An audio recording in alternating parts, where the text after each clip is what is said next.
Sarah Martinez had always known that being a war correspondent would put her life at risk, but nothing could have prepared her for what happened that scorching afternoon in Afghanistan.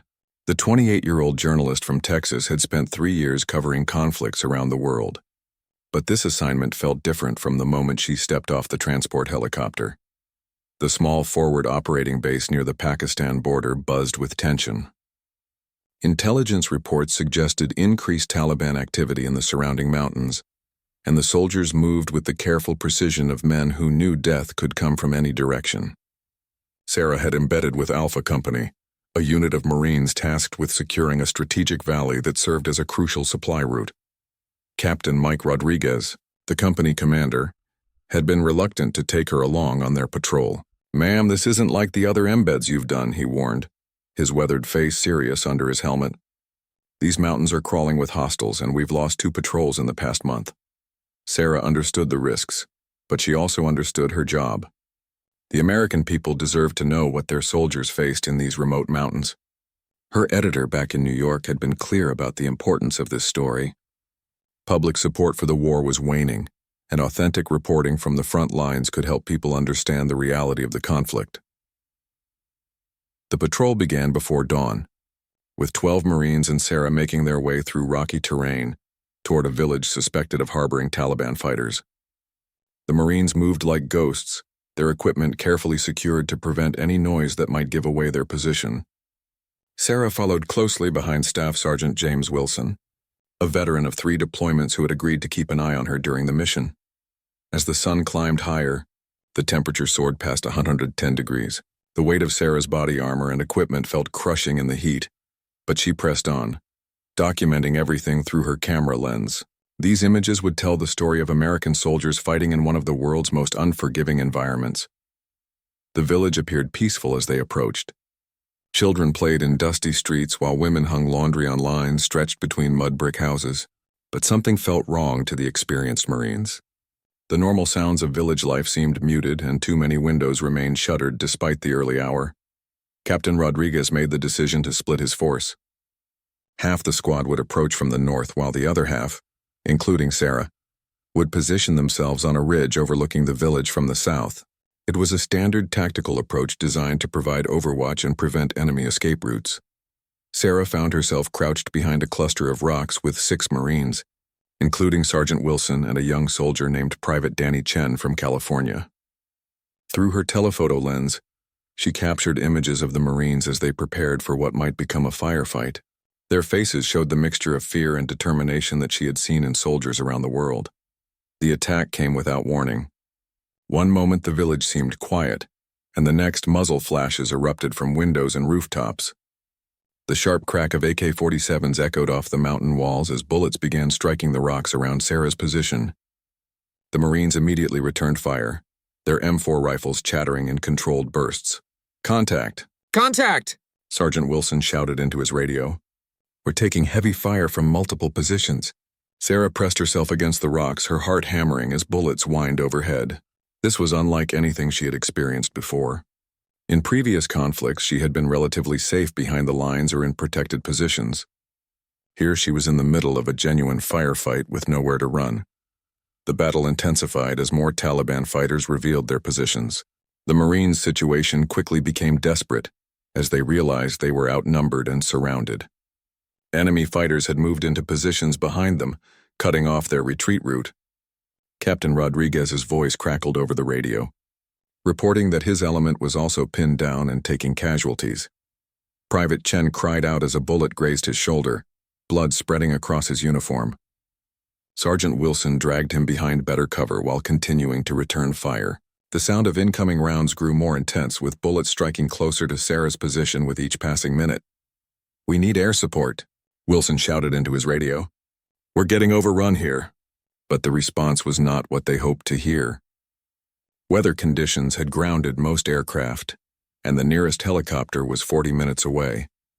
They were on their own, facing an enemy that seemed to know exactly where they were positioned. Sarah found herself thinking about her family back in Houston. Her parents had begged her not to take this assignment, knowing how dangerous Afghanistan had become. Her younger brother, a college student, had made her promise to come home safely. Now, crouched behind increasingly inadequate cover as enemy fire grew more accurate. Those promises seemed impossible to keep. The situation deteriorated further when Sergeant Wilson's radio was struck by a bullet, cutting off their communication with the rest of the unit.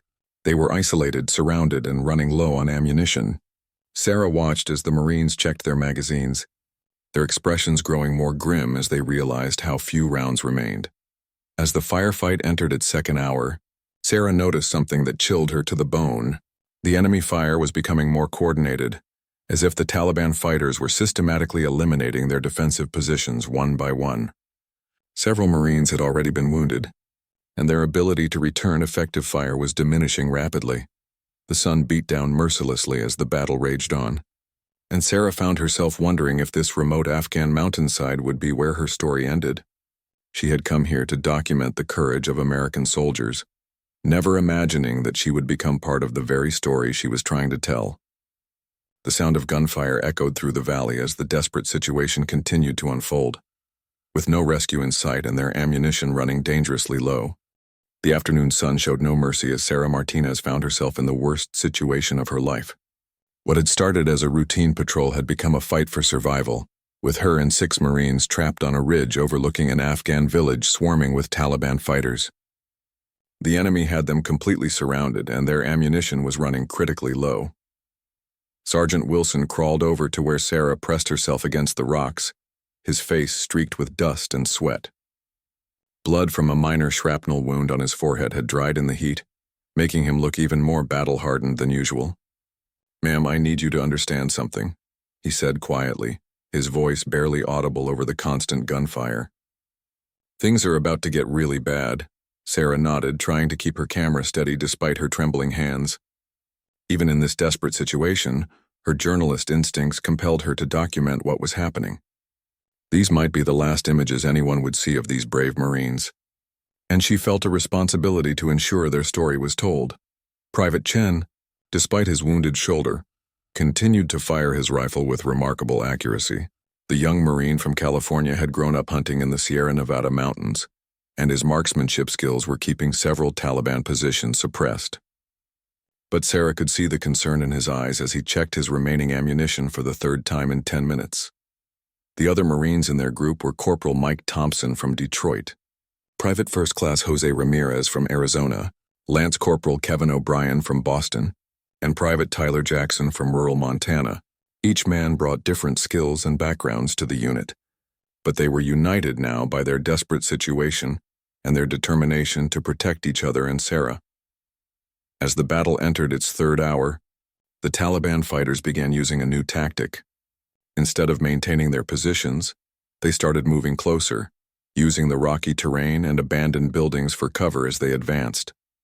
Sarah could see muzzle flashes getting nearer to their position, and she realized the enemy was preparing for a final assault. "They're trying to get close enough to rush us," Corporal Thompson observed, his Detroit street-smart instincts serving him well in analyzing the enemy's movements. "Once they get within throwing distance with grenades, we're finished."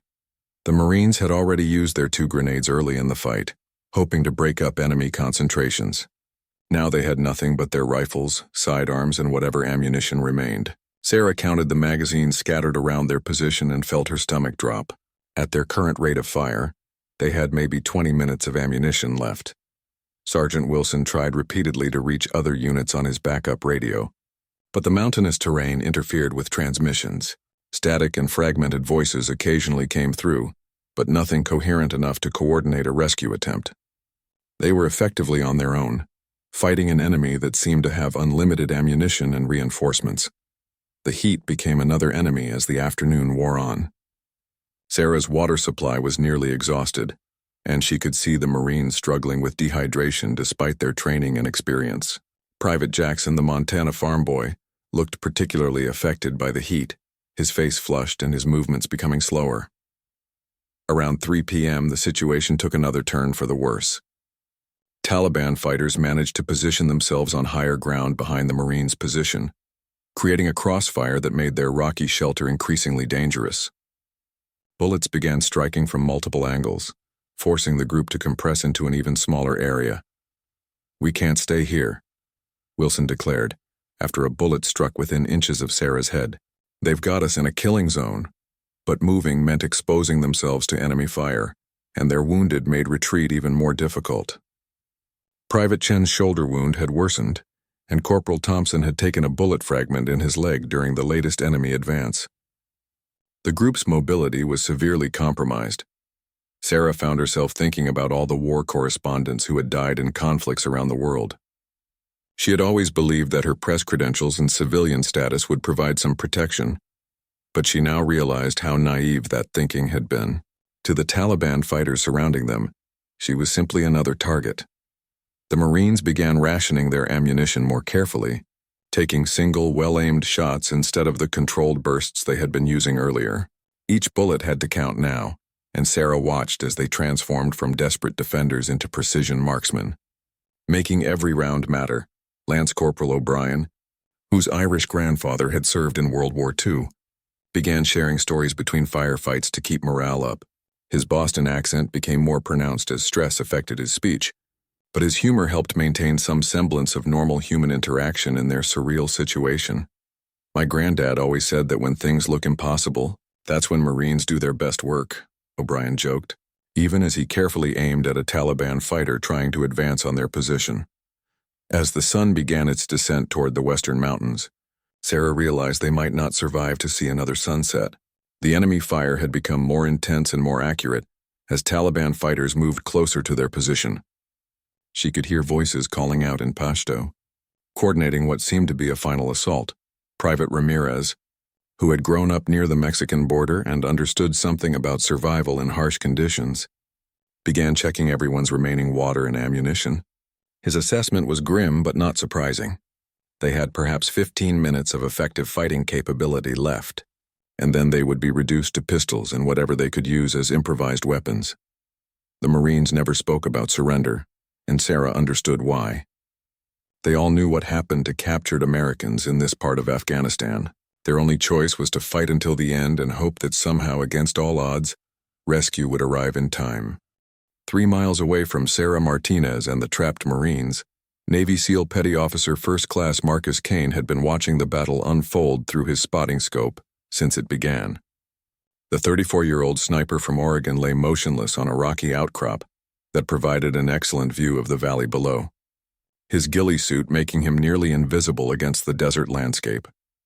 Kane had been deployed to this position 2 days earlier as part of a classified reconnaissance mission.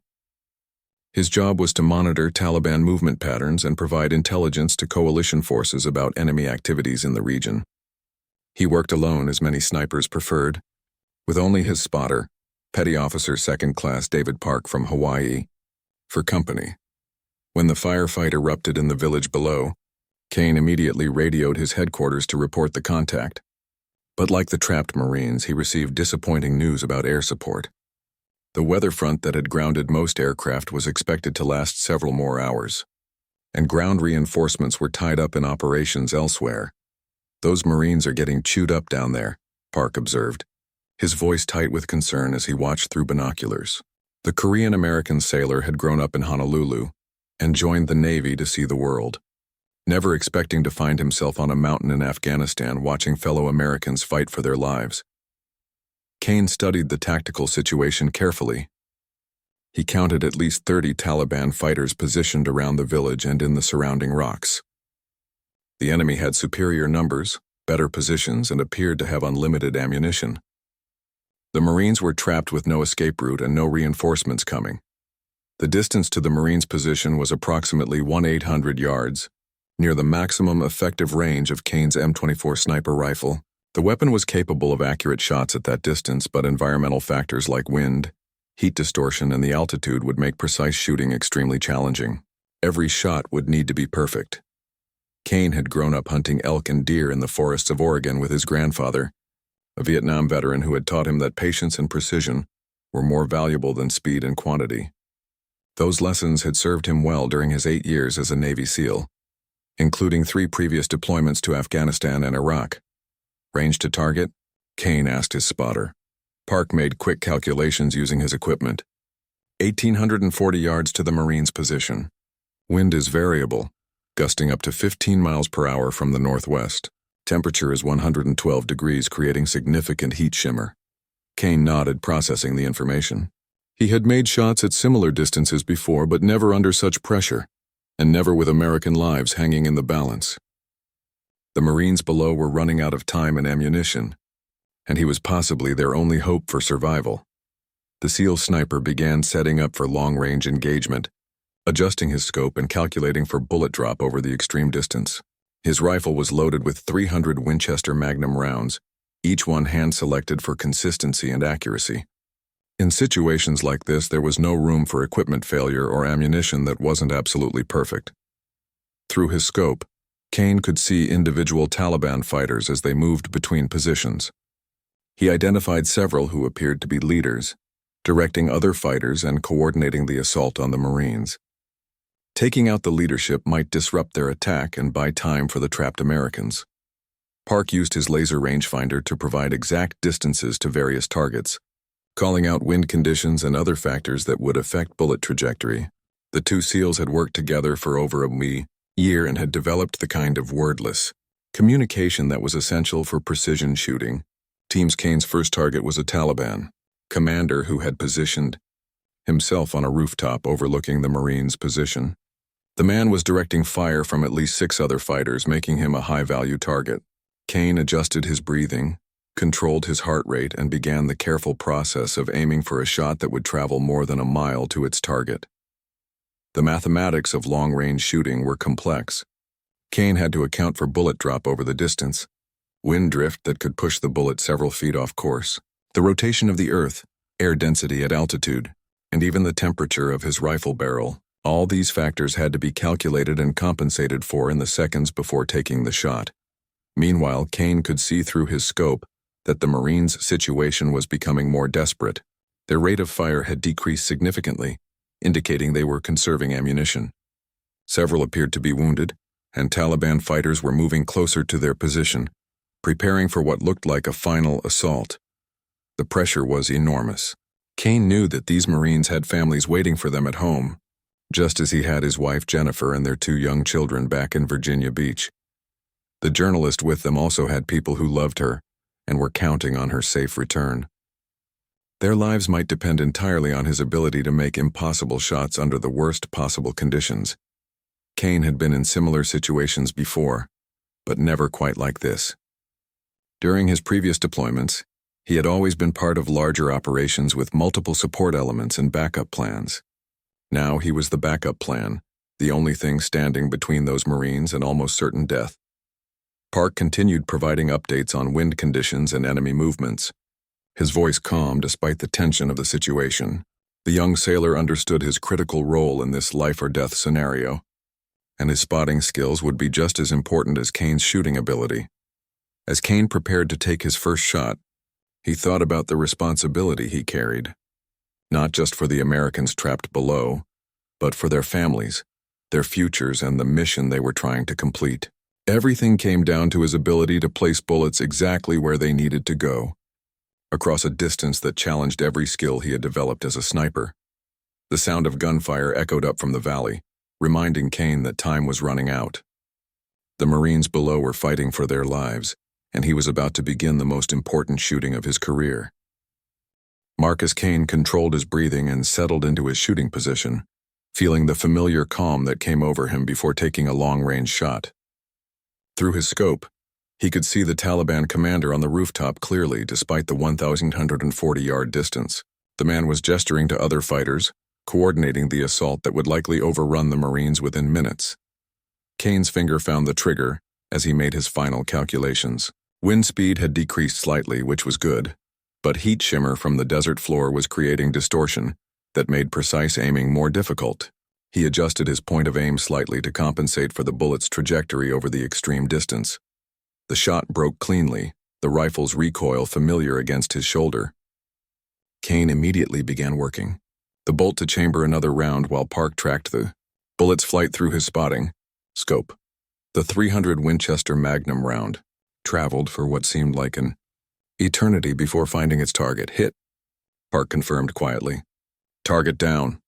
The Taliban commander collapsed, and Kane could see the immediate confusion among the fighters he had been directing. Several stopped shooting to look around, trying to understand where the shot had come from. The Marines below took advantage of the brief lull to shift positions and treat their wounded.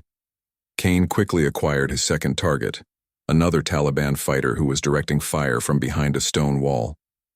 This shot required a different set of calculations because the target was at a slightly different elevation and distance.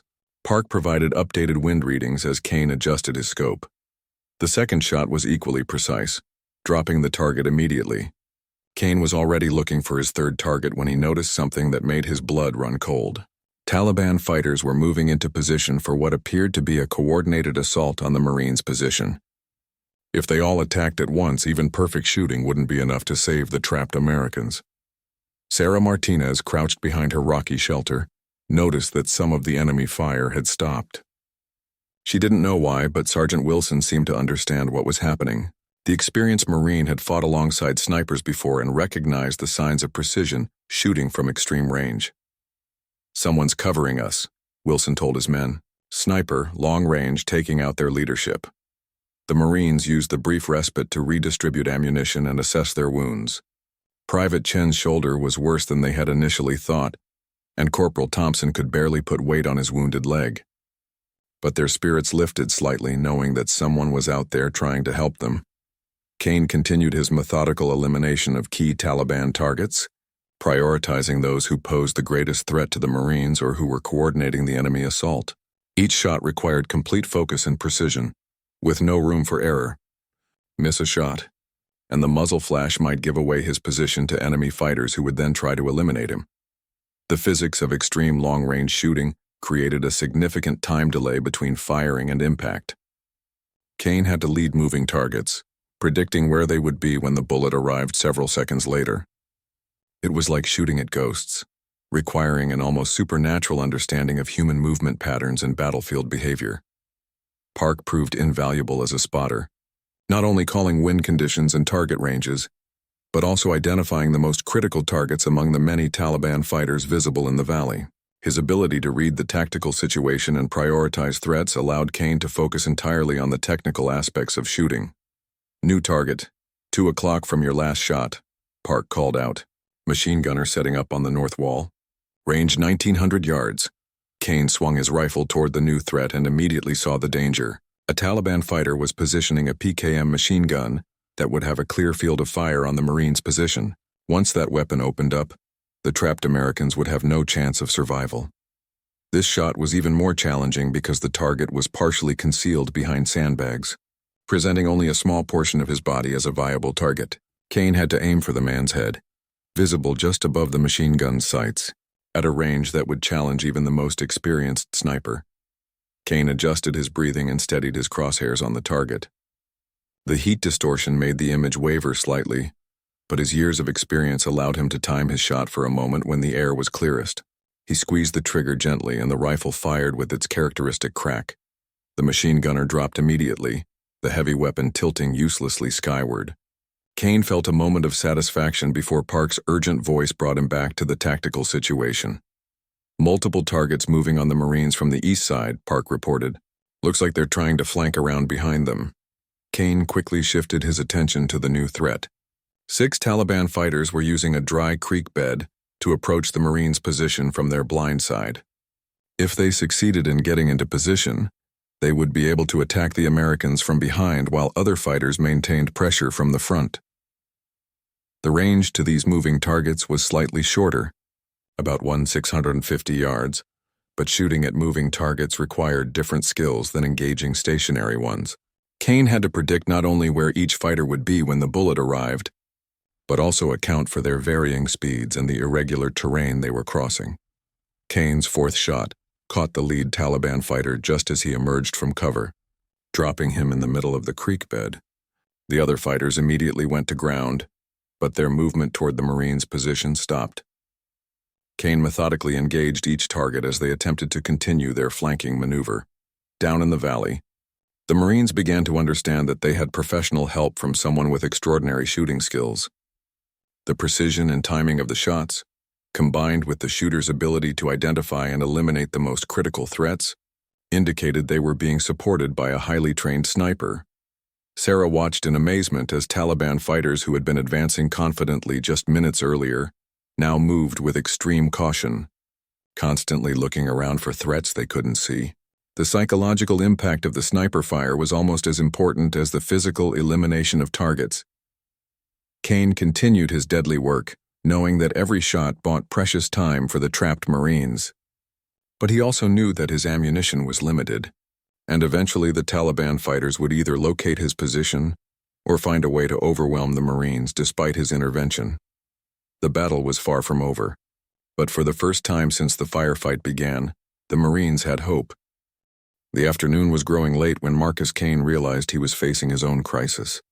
After nearly 2 hours of precision shooting, his ammunition supply was running dangerously low. He had started the mission with 40 rounds of match-grade .300 Winchester Magnum ammunition, and by his count, only 8 rounds remained. Each shot had to be perfect, but 8 bullets couldn't hold off 30 remaining Taliban fighters indefinitely. Down in the valley, the Marines' situation had stabilized somewhat thanks to Kane's intervention, but they were still trapped and surrounded. Sarah Martinez could see that Sergeant Wilson was carefully rationing their last few magazines of ammunition, giving each Marine only what was absolutely necessary for immediate threats. Kane faced a decision that would haunt him for the rest of his life. He could continue engaging targets until his ammunition ran out, at which point the Marines would be on their own again. Or he could attempt something that violated every principle of sniper doctrine, leave his concealed position, and try to reach the Marines to provide direct support. "What's our ammunition status?" Park asked, though he already knew the answer from counting Kane's shots. 8 rounds. Kane replied grimly. "After that, we're down to sidearms." Park understood the implications immediately. Their 9mm pistols would be useless at these ranges, and once Kane's rifle ammunition was exhausted, they would be nothing more than observers to whatever happened next in the valley below. Through his scope, Kane could see that the Marines were preparing for what they believed would be their final stand. Several Taliban fighters had managed to reach positions less than 50 yards from the Americans' rocky shelter, close enough that grenades would soon come into play. The enemy was preparing for a coordinated assault that would overwhelm the Marines' dwindling firepower. Kane made his decision with the cold calculation that had kept him alive through multiple combat deployments. He would expend his remaining ammunition on the most critical targets, then abandon his overwatch position and attempt to reach the Marines. It was tactically unsound and probably suicidal, but it was their only chance. His 6th-to-last shot eliminated a Taliban fighter who was preparing to throw a grenade at the Marines' position. Kane could see the explosive device clearly through his scope, and he knew that successful deployment of even one grenade could be devastating in the Marines' confined space. Kane's next shot targeted another grenade thrower, this one approaching from a different angle. The bullet caught the man just as he pulled the pin, and the grenade exploded harmlessly among the rocks where he fell. Kane winced as he realized how close that had been to disaster. With 6 rounds remaining, Kane began targeting the Taliban fighters who were in the best positions to assault the Marines. Each shot was calculated not just for immediate effect, but for maximum psychological impact on the remaining enemy fighters. He wanted them to understand that advancing on the Americans was a death sentence. Sarah Martinez, exhausted and dehydrated after hours of combat, noticed something that made her heart race with hope. One of the Marines was pointing toward the ridge where Kane was positioned, and she could see him making hand signals that seemed to indicate someone was approaching their position. Sergeant Wilson confirmed what Sarah had observed. Through his binoculars, he could see 2 figures moving down the mountainside toward their position. They moved with the practiced stealth of special operations personnel, using terrain features and timing their movement to avoid enemy observation. SEAL Sniper Team, Wilson informed his men quietly. "They're coming to us." The Marines understood what this meant. Not only had they been receiving precision fire support, but the snipers were now abandoning their safe position to provide direct assistance. It was an act of courage that went far beyond normal tactical doctrine. Kane expended his final 3 rifle rounds on Taliban fighters who were positioned to intercept his approach route, then carefully packed his rifle and began the dangerous descent toward the Marines' position. Park moved with him, carrying additional ammunition for the Marines' weapons and medical supplies that might be crucial for treating their wounded. The two SEALs moved like shadows across the rocky terrain, using every available piece of cover to avoid detection. Kane's years of training in reconnaissance and direct action missions served him well as he navigated the treacherous ground between his former position and the Marines' rocky, sheltered Taliban fighters were so focused on the Marines' position that they failed to notice the two Americans approaching from an unexpected direction. Kane and Park covered the 800-yard distance in 20 minutes, moving in short rushes between covered positions while maintaining constant awareness of enemy locations. When Kane finally reached the Marines' perimeter, he found exactly what he had expected: brave soldiers who had fought beyond their limits and were prepared to make their final stand. Private Chen's shoulder wound was serious, and Corporal Thompson could barely walk on his injured leg.